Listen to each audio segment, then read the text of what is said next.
এক দেশ এক নেত্রী বা এক নেতা এক রাষ্ট্র,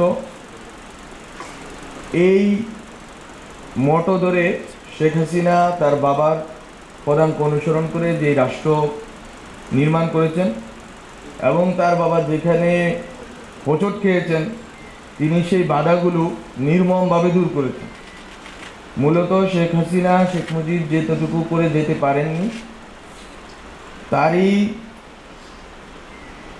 রেপ্লিকা অনুসরণ করে, ওই শাসন ব্যবস্থার রেপ্লিকা অনুসরণ করে উনি আসলে বাংলাদেশের জনগণের উপর নিপীড়ন চালিয়েছে।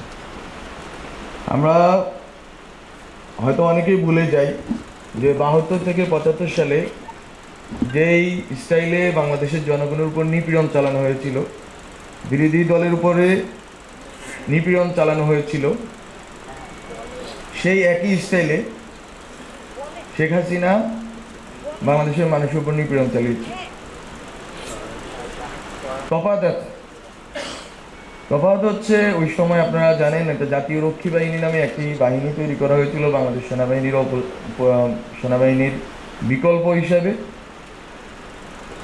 এবং মুক্তিযোদ্ধাদের মধ্যে বিভাজন তৈরি করে শেখ মুজিবই প্রথম বাংলাদেশে ফ্যাসিবাদের গোড়াপত্তন করেন এবং মুক্তিযুদ্ধের বিভিন্ন ওনার বিভাজনমূলক রাজনীতির কারণে মুক্তিযোদ্ধাদের মধ্যে অনেক ফ্র্যাকশন তৈরি হয়।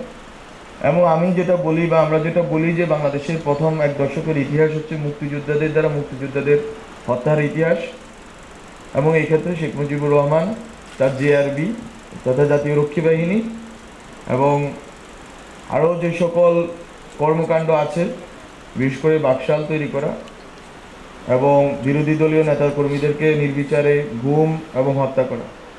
গুমের ঘটনা আজকের ঘটনা না, আয়নাঘর আজকের না, বরং গুম, আয়নাঘর এবং এই যে নির্বিচার নিপীড়ন, এই ঘটনা শেখ মুজিবুর রহমানের আমলেই ঘটেছে।